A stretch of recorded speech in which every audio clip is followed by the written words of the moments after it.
क्या आपने कभी भूतों की बारात देखी है या कभी सुना भी है कि उनकी भी बारात चढ़ती है? मैंने सुना है। मेरी बुआ ये कहानी मुझे कई बार सुना चुकी है, बचपन से मैं इसे सुनती आ रही हूँ।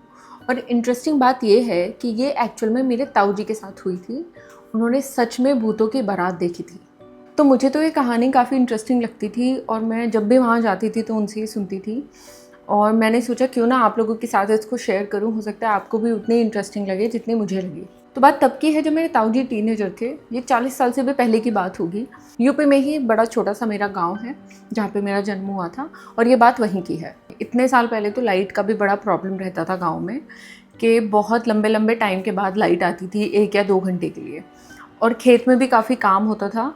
तो रात को सबकी ड्यूटी लगती थी कि खेत में जाके पानी छोड़ना है या इस तरह की चीज़ें जो होती हैं। तो एक रात मेरे अंकल की ड्यूटी लगी कि उनको वहाँ जाना है, वहाँ पे पानी चलाना है और कुछ टाइम के बाद उसको बंद कर देना है। पहले तो ऐसा होता था कि दूर दूर तक सिर्फ खेत ही खेत होते थे, उनके बीच में छोटे छोटे घर होते थे, घर सारे एक साइड होते थे, सबके खेत एक साइड होते थे। अभी भी ऐसे ही होता है कई जगह। तो लाइट के ऊपर काफ़ी डिपेंडेंसी होती थी और बहुत सारे काम आपको रात को करने होते थे। और गाँव में ये सारी स्टोरीज़ भी बहुत लोग बिलीव करते हैं भूत प्रेत की, और इस टाइम के बाद यहाँ नहीं जाना या कोई आपको आवाज़ लगाए तो देखना नहीं है। तो ये सब भी बहुत होता था। तो लोग बहुत केयरफुल रहते हैं वहाँ पे। और गांव की लाइफ तो ऐसी ही होती थी कि 8-9 बजे आपको खा पी के बस सो जाना है। 10 बजे तो मिडनाइट माना जाता था। स्पेशली लोग रात को लाइट आने का वेट करते थे। 10-11 बजे जब भी लाइट आएगी तब उठ के आप खेत पे काम करने जाओगे। तो अंकल की टर्न थी, वो वहाँ पर गए।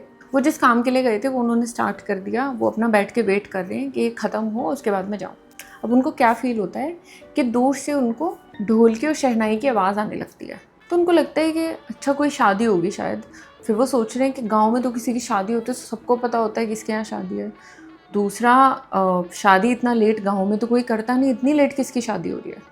अब वो ये सब सोच ही रहे हैं कि वो जो ढोल और शहनाई की आवाज़ थी वो उनके काफ़ी पास आ गई थी। और गांव में तो खेतों के बीच में छोटे छोटे रास्ते होते हैं, कच्चे रास्ते। अब उन्हें दूर से दिखता है कि कुछ लोग आ रहे हैं, 12-13 लोग हैं। अब उसमें क्या है, शहनाई भी बजे, छोटा सा डोल टाइप का है वो बजा रहे हैं और बस धीरे धीरे चलते आ रहे हैं। बट उन्होंने एक चीज़ नोटिस करी पहले तो, कि उन लोगों के कोई एक्सप्रेशंस नहीं थे। वो बस सीधे एक जगह देख रहे हैं और सीधे चलते जा रहे हैं विदाउट एनी एक्सप्रेशंस। अब ये देखते देखते उनको एक बात याद आती है, अपनी मम्मी की बोली हुई, दादी की बोली हुई, कि खेत में ऐसा कई बार किसी एक पर्टिकुलर डे पे होता है कि भूतों की बारात चढ़ती है। शायद ये वही दिन था। और उनको ये बताया गया था कि अगर ऐसा तुम कुछ कभी विटनेस करो तो तुम्हें कुछ रिएक्ट नहीं करना, तुम्हें बिल्कुल सीधे खड़े रहना है। उनकी आंखों में तो बिल्कुल नहीं देखना, उनकी तरफ नहीं देखना। तुम्हें ना वहाँ से भागना है और ना ही उनका पीछा करना है। तो ये सब चीज़ें उनके दिमाग में आ गई। वो समझ गए कि शादी किसी की नहीं है, ये वही हो रहा है जो मम्मी ने बताया था। वो लोग उनके आगे आ गए हैं। उस भीड़ में से एक बंदा निकल के आता है सीधे ताऊ जी की तरफ। उन्होंने देख लिया और उन्होंने अपनी आंखें नीचे कर ली उसको देख के। वो बंदे ने अपना हाथ आगे बढ़ाया, डब्बे में से 2 लड्डू निकाल के उनको दिए और अंकल ने भी सीधे अपना हाथ आगे कर दिया और वो चुपचाप लड्डू ले लिए और अपनी मुट्ठी बंद कर ली। वो बूंदी के लड्डू थे और वो बंदा वहाँ से चला गया। अब वो लोग थोड़ा सा आगे निकले तो उन्हें पीछे वाले लोगों के पैर नोटिस हुए। एक आदमी सबसे पीछे था, उसके पैर उल्टे थे। अब उनके बगल में एक औरत थी जिसने साड़ी पहनी हुई थी और वो ज़मीन से थोड़ा सा ऊपर चल रही थी हवा में। उसके पैर उनको दिखाई ही नहीं दिए। उनको ऐसा लगा वो फ्लोट हो रही है। और फिर उन्होंने दूल्हे की तरफ देखा जो सबसे आगे था। अजीब बात ये भी थी कि दूल्हे का जो चेहरा था वो सफ़ेद रंग के कपड़े से ढका हुआ था। ना सहरा था ना कुछ, सिर्फ सफ़ेद रंग के कपड़े से ढका हुआ है। और उनको ये फील हो रहा था साइड से, पीछे की तरफ से देखने से, कि वहाँ कुछ है ही नहीं। मतलब वो ब्लैंक स्पेस है जिसके ऊपर वो कपड़ा ढका हुआ है। अब वो बिल्कुल फ्रीज खड़े हैं एक जगह पे और बस उनको एकटक देख रहे हैं। वो बारात जो है थोड़ा आगे आगे जाती है। खेतों के बीच में ना कुछ कुछ पेड़ भी होते हैं, जैसे जामुन का पेड़ होता है, इस तरह के कुछ पेड़ होते हैं। आगे जाके वो थोड़ा सा सीधे हाथ की तरफ मुड़े और वहाँ पर एक बरगद का पेड़ था बहुत बड़ा सा। और जो अंकल हैं वो बिल्कुल फ्रीज खड़े हैं, वो उनकी तरफ देख रहे हैं। वहाँ वो दूर से देख रहे हैं कि अचानक से पेड़ के पीछे से एक दुल्हन टाइप की आई है जिसका बहुत ही लंबा घूंघट है। मतलब समझ नहीं आ रहा कि उसने क्या पहना हुआ है, बहुत लंबा घूंघट है। और वहाँ कुछ जाप करने की आवाज़ आ रही है जो कि नॉर्मल जाप मंत्र की तरह उनको नहीं फील हो रहे थे।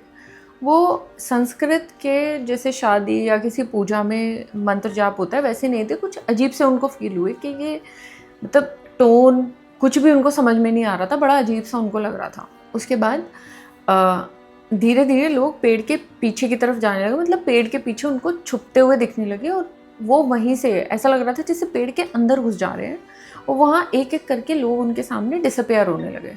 अब उनके हाथ में वो लड्डू हैं, वो चुपचाप बस खड़े होकर देख रहे हैं। पीछे 2-3 आदमी बचे थे, उनमें से एक ने अंकल की तरफ देखा और देख के ऐसे बुलाया, आज आने का इशारा किया।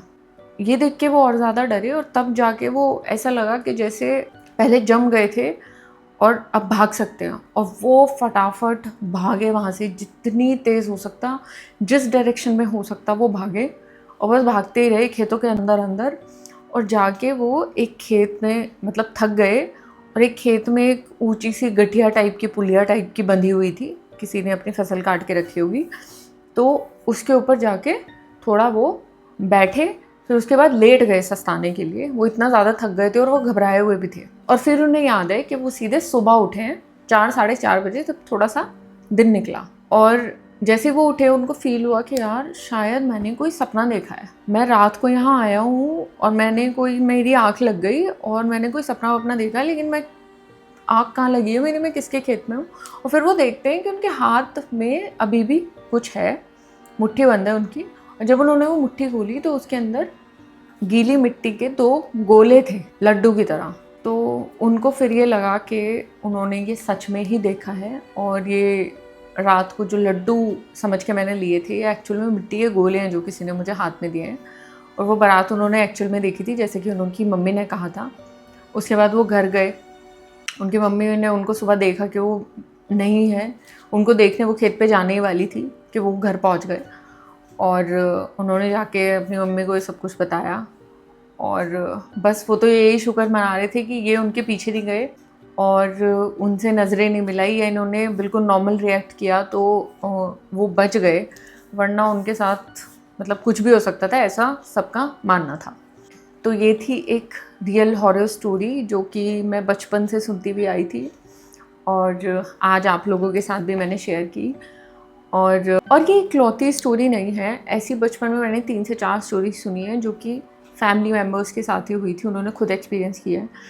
तो ये एक इकलौती स्टोरी नहीं थी जो मैंने बचपन में सुनी थी, ऐसी 3-4 स्टोरीज़ मुझे मेरे रिलेटिव्स ने सुनाई थी जो कि उनके साथ एक्चुअल में हुआ था।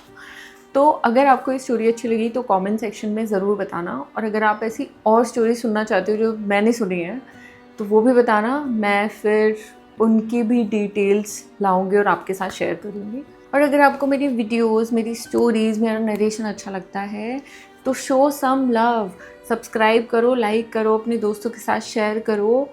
और आप ऐसा करोगे तो मुझे भी मोटिवेशन मिलेगा to create some more amazing content, ताकि मैं और रिसर्च करूँ और आपके सामने बहुत यूनिक और अमेजिंग स्टोरीज़ लेकर आऊँ जो कि सच्ची हों।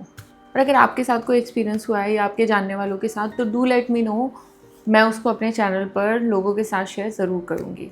Thank you so much for watching, see you in the next video.